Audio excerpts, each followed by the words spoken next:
Hi, I do hope that you've already watched the first video in this series of 4 about visiting the UK.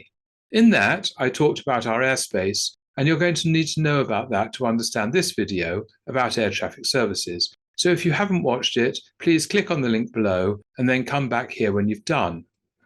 Don't worry, I'm happy to wait for you. As I said in the last video, we do things a bit differently here, and that is at its most obvious when it comes to air traffic services. It's probably the thing that confuses visitors most. If you remain within controlled airspace, which generally means IFR in the airways between big airports, you'll not notice very much difference from flying IFR anywhere else in Europe. You'll be flying under radar control, and the instructions and clearances you get will be familiar. There are minor technical differences, one of which I mentioned in the Lost Comms video, but nothing that will bother you. It's when you leave controlled airspace that the differences really begin to show. And you will have to leave controlled airspace, even under IFR, if you're going to almost any G airfield and even some regional airports, such as Norwich and Teesside. Many surprisingly large airports are not connected by controlled airspace to the en route IFR network, and crossing Class G airspace is necessary to arrive and depart. The first big difference from what you're probably used to is that we have a variety of services provided by air traffic service providers outside controlled airspace. The UK has 4 distinct levels of provision: basic, traffic, deconfliction, and procedural. Deconfliction and procedural are only available to IFR flights.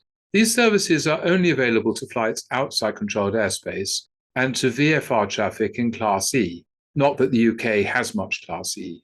Both we pilots and controllers are required to know what service is being provided. And we do that by entering a spoken contract at first contact with a relevant ATC or FISO unit. When the controller announces the service, you must repeat it back to them. Inside controlled airspace, ATC will also advise you're under a radar control service. This is a historic UK term and just means that you're under a radar control and must follow the instructions of ATC. Note that if VFR in Class D airspace, the term radar control does not actually mean ATC are applying formal separation between you and other traffic, even if perhaps the term implies as such. There's a variation between airports in terms of how closely VFR traffic in Class D is managed. Some units will treat their airspace more like Class C. Others may place more reliance on passing traffic information and allowing VFR flights to maintain their own separation. If you depart from an airfield within controlled airspace, you will automatically be under radar control, so it's rarely explicitly stated. But if you enter controlled airspace from uncontrolled airspace, the controller will announce November 1 Alpha Bravo, radar control. And you must respond Radar control, November 1 Alpha Bravo. All the other services are only available outside controlled airspace. The first is procedural service.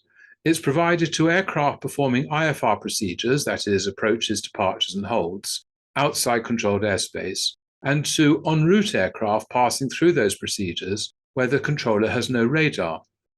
The controller has blocks of airspace and altitudes, and effectively he can only allow one aircraft into each block at a time.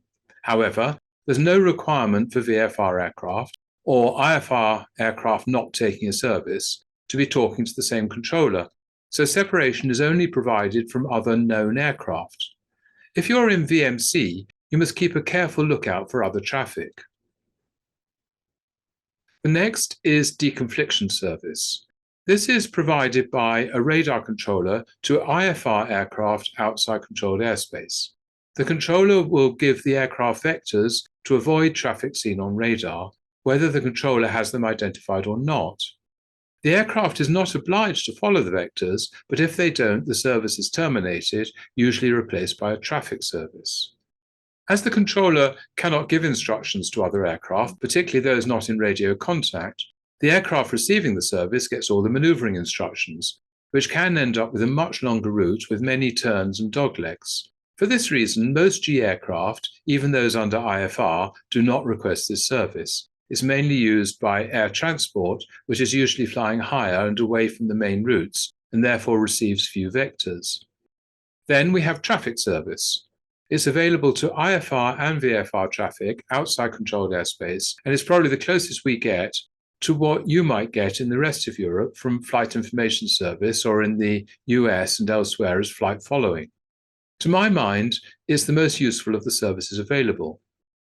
The controller will tell you about other traffic seen on radar, but will not give you vectors to avoid.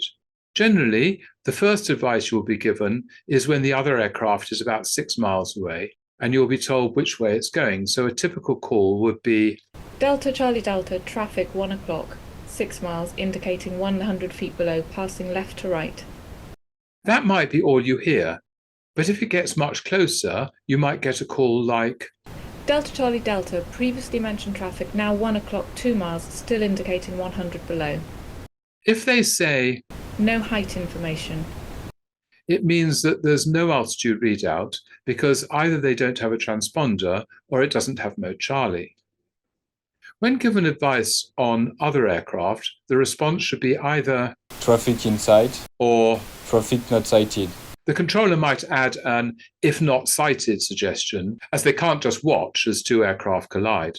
The traffic controller will probably also warn you if you're getting close to airspace, though it remains your responsibility to remain outside. Nobody told me is not an acceptable excuse. If you ask for traffic service, you may not always get it.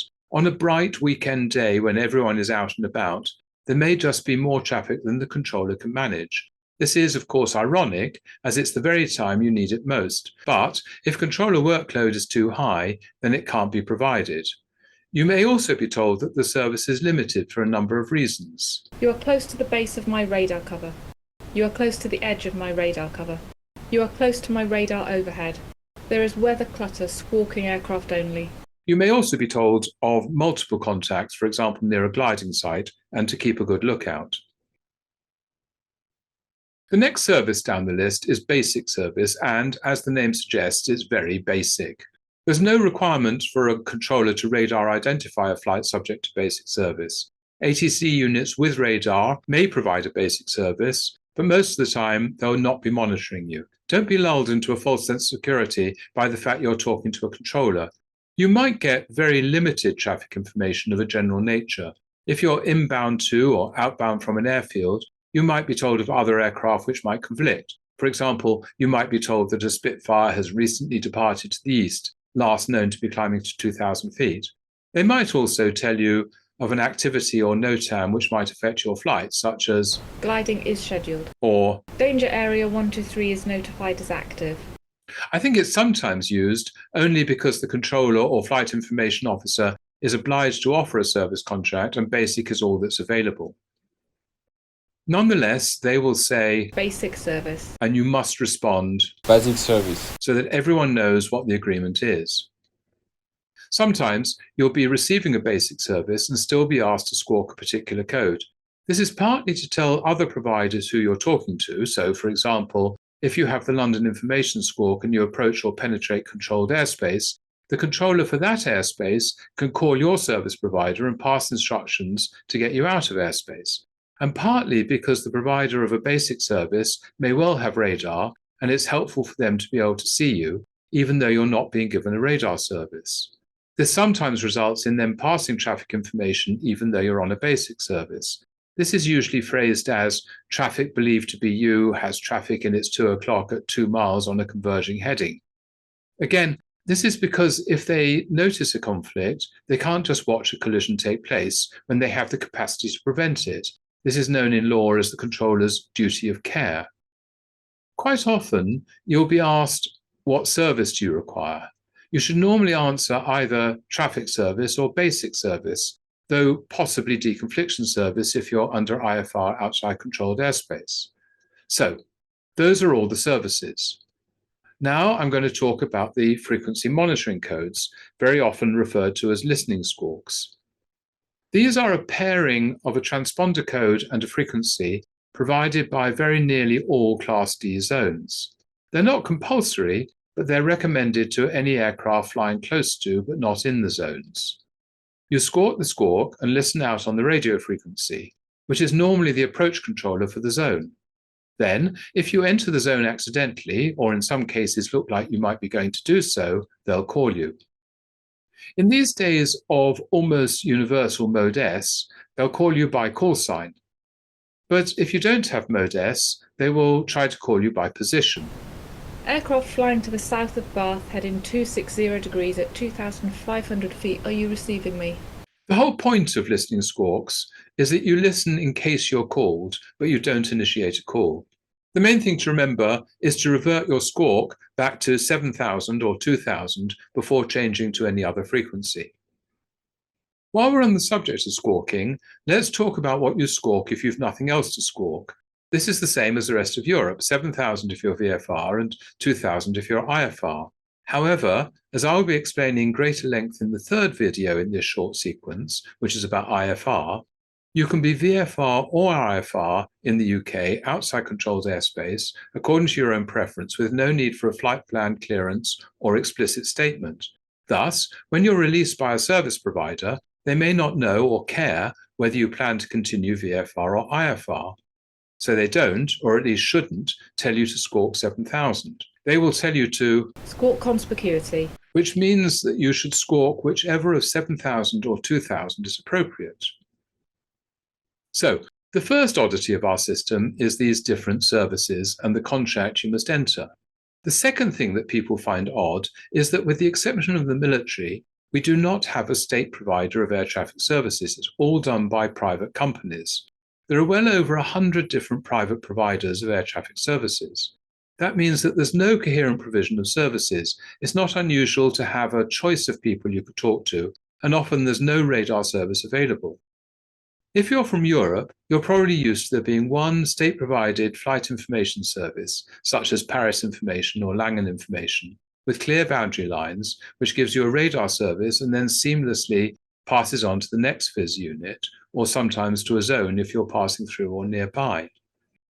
In your home country, that FIS can very often clear you through a string of zones, restricted areas and danger areas, or will tell you which ones to avoid. They'll also call out traffic if it's going to get close. We have nothing like that in the UK. We do have London and Scottish Information, but they don't have radar. Scottish Information is provided by Scottish controls at higher altitudes, and then they do have radar, but that never happens in London Information, which covers England and Wales. London and Scottish Information are very useful for some things. You can ask them about the weather or whether some danger areas are active. You can even get them to relay messages to your destination airfield. They might coordinate a handover when crossing the FAR boundary and remain aware of you when over water. And they may give you generalized warnings about the existence of controlled and special use airspace and danger areas on your route.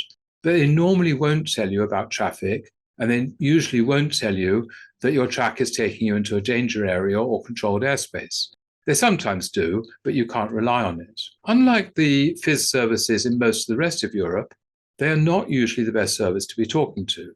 Misunderstandings of the purpose and function of London and Scottish Information is cited as the principal reason why visiting pilots infringe UK airspace, with all the regrettable consequences of that.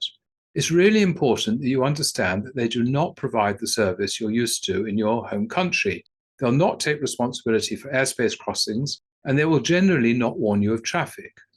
A service that may be of better use is the lower airspace radar service, which both helps you with conflicting traffic and with airspace.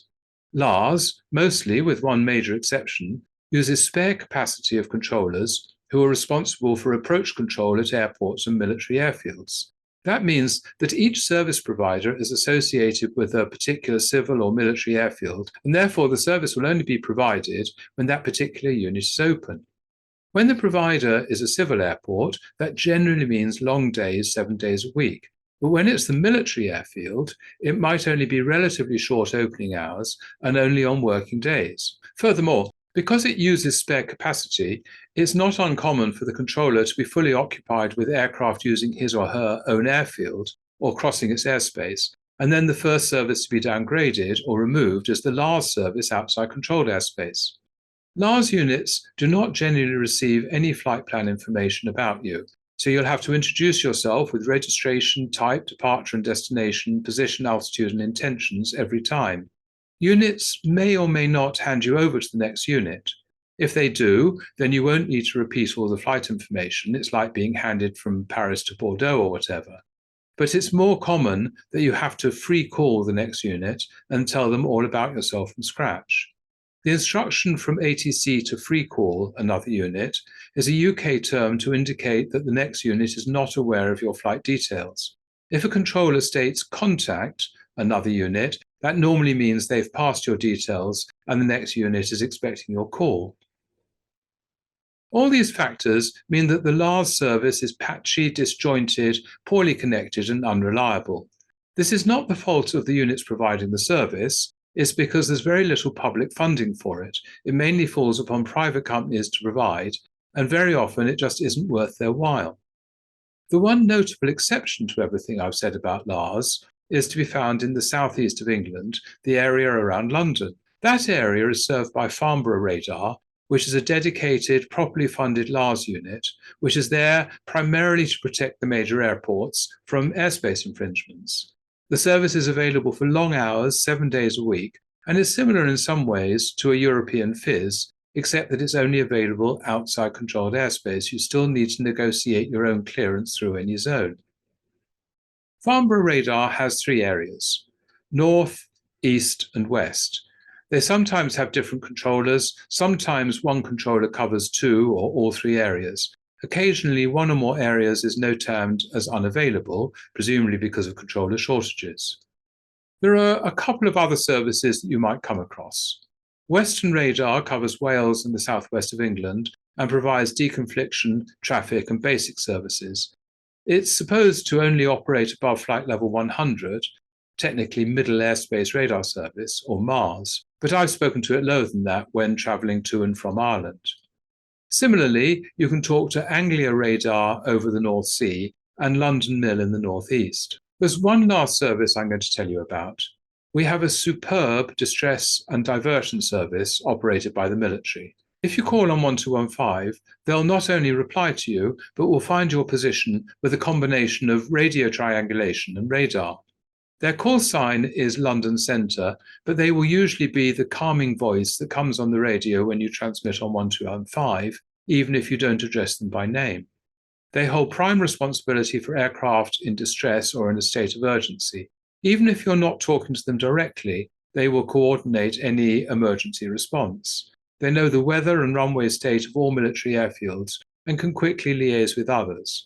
If you're in trouble or even just lost in the UK, outside controlled airspace, you almost invariably get the best result by talking to them. That's the end of my second video on visiting the UK. The CAA's Skyway Code is an excellent, simple but comprehensive document which goes into much more detail than I can here. And the Airspace and Safety Initiative has many helpful articles both about flying in the UK in general and also highlighting particular issues and hotspots. Links to both can be found below. The next video is about IFR. If you never fly IFR, you should skip that one and move on to the fourth one about the various permissions you need to fly in the UK. I'll see you in whichever one you choose next.